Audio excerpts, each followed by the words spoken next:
समाज को लकवाग्रस्त व लगभग मुर्दा बना देने वाली व्यवस्था। साथियों, यदि यह मान भी लिया जाए कि चातुर्वर्ण व्यवस्था व्यवहारिक है, यानी इसे प्रयोग में लाया जा सकता है, तो भी मैं यह दृढ़ता से कहूँगा कि यह सबसे बुरी दोषपूर्ण व्यवस्था है। ब्राह्मणों को ज्ञानवान होना चाहिए, क्षत्रियों को शस्त्र धारण करने चाहिए, वैश्य यानी बणिक को व्यापार करना चाहिए और शूद्र को इन सभी की सेवा करनी चाहिए। लगता है यह तो श्रम के विभाजन की व्यवस्था है। एक रोचक सवाल यह है कि इस व्यवस्था में शूद्र को अन्य काम नहीं करने को मजबूर करने की नीयत से ऐसे प्रावधान किए गए हैं, या सिर्फ यह बताने की कोशिश है कि सिर्फ शूद्र को इसके अलावा अन्य कार्य करने की आज्ञा ही नहीं है। चातुर्वर्ण के समर्थक इसको पहली बात में शामिल करते हैं। वे कहते हैं कि जब ऊपर के तीनों वर्णों के लोग शूद्रों का भरण पोषण करने के लिए मौजूद हैं, तो उसे धन कमाने और इकट्ठा करने की क्या जरूरत है। इसी तरह पढ़ने लिखने का काम ब्राह्मणों से चल सकता तो शूद्र को शिक्षा प्राप्त करने की क्या जरूरत है। इसके आगे शूद्र को हथियार रखने की भी क्या जरूरत है, जबकि उसकी रक्षा के लिए क्षत्रिय मौजूद है। चातुर्वर्ण की ऐसी व्याख्या या अर्थ के सिद्धांत के आधार पर यह कहा जा सकता है कि शूद्र संरक्षित वर्ग है, जिस पर तीनों वर्णों का संरक्षण है। इस अर्थों में चातुर्वर्ण व्यवस्था एक सरल बड़प्पन व संरक्षण की भावना से ओतप्रोत व आकर्षक व्यवस्था है।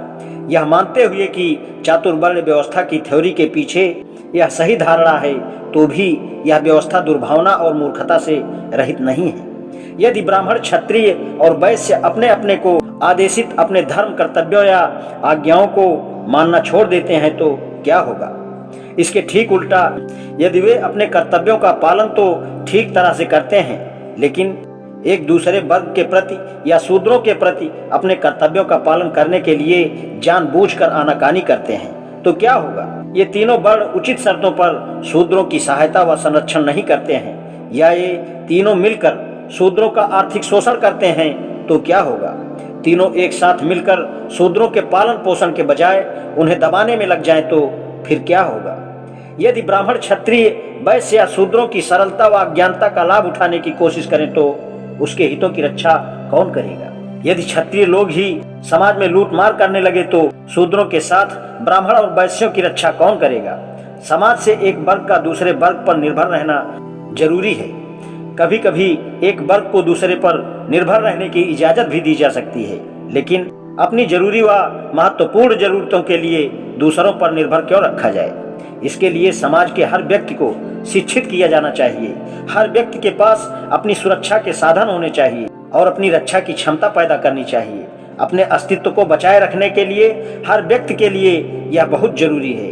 एक अनपढ़ व बिना हथियार के व्यक्ति को इस बात से क्या सुरक्षा या सहायता मिल सकती है कि उसका पड़ोसी पढ़ा लिखा विद्वान व हथियारबंद है। इस प्रकार यह पूरा सिद्धांत ही बेतुका व बकवास है। ये कुछ ऐसे सवाल हैं जिन पर चातुर्वर्ण के समर्थक कभी विचार ही नहीं करते हैं, चिंता ही नहीं करते हैं, लेकिन इन सवालों पर सोच विचार करना बहुत जरूरी है।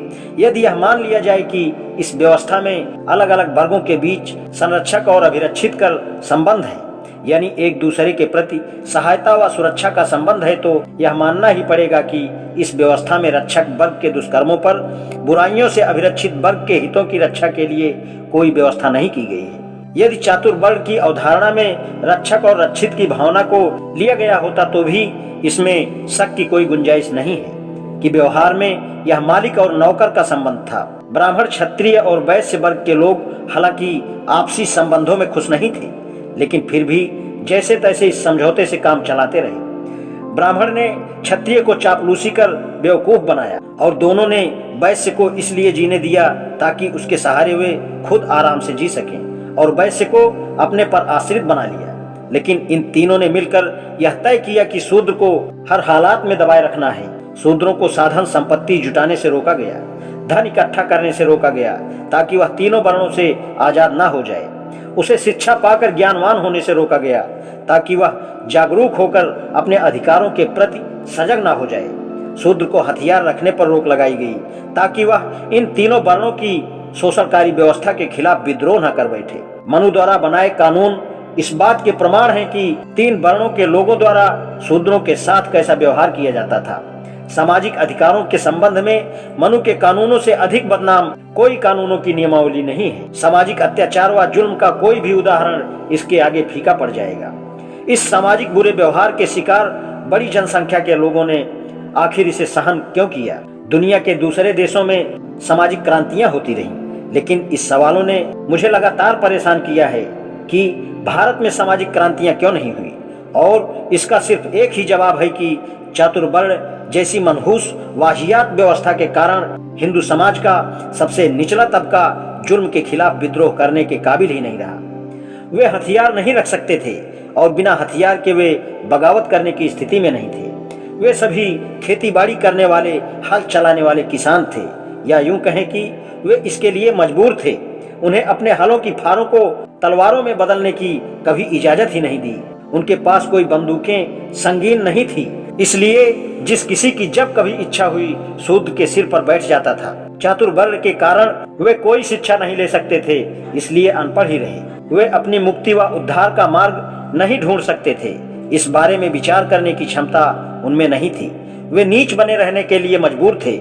ऐसी व्यवस्था से छुटकारा पाने का रास्ता न जानने और इससे छूटकर निकलने के साधन नहीं होने के कारण उन्होंने आखिर हार कर अनंत दास्ता से समझौता कर स्वीकार कर लिया और इस अनंत गुलामी को ही उन्होंने अपनी किस्मत मान लिया, जिससे छुटकारा मिलना कतई संभव नहीं था।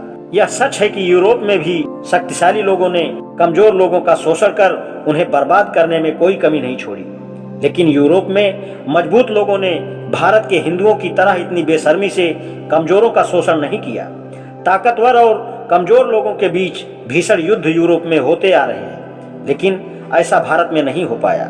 इसके बावजूद यूरोप में कमजोर वर्ग के लोगों को सेना में नौकरी करने की आजादी, शारीरिक हथियार, परेशानी में राजनैतिक हथियार और शिक्षा के रूप में नैतिक आचरण का हथियार प्राप्त करने की हमेशा आजादी रही। आजादी हासिल करने के लिए तीनों हथियार यूरोप में ताकतवर लोगों ने कमजोर लोगों से कभी नहीं छीने, लेकिन भारत में ये तीनों हथियार चातुर्वर्ण ने निचले तबके के कमजोर लोगों के लिए रोक दिए। चातुर्वर्ण से बढ़कर हेय और जलील कर देने वाली कोई सामाजिक व्यवस्था हो नहीं सकती। यह व्यवस्था लोगों को लगभग मुर्दा, लकवाग्रस्त व अपंग बना देती है कि व्यक्ति किसी कार्य व आंदोलन के लिए भी अयोग्य हो जाता है। यह कोई बढ़ा चढ़ाकर नहीं बताया जा रहा, इतिहास में इसके काफी प्रमाण हैं। भारतीय इतिहास में सिर्फ एक ही युग ऐसा आया जिसे स्वतंत्रता, महानता व गौरवपूर्ण युग कहा जा सकता है, और वह है मौर्य साम्राज्य युग। बाकी सारे समय के शासन कालों में यह देश अंधेरे व पराजय के दुख को झेलता रहा। मौर्य युग ही ऐसा युग था जिसमें चातुर्वर्ण का पूरी तरह से खात्मा कर दिया गया। उसी काल में शूद्र लोग अपने बलबूते पर आगे आए, देश के शासक बने और गौरवशाली शासन किया। भारतीय इतिहास में अंधकार व पराजय का युग तो वह था जब देश में घृणित व निकृष्ट चातुर्वर्ण व्यवस्था का अभिशाप अधिकतर क्षेत्र में फैला और देश की जनता के एक बड़े हिस्से को दुखों से बर्बाद कर दिया। आज इतना ही, शेष कल। धन्यवाद।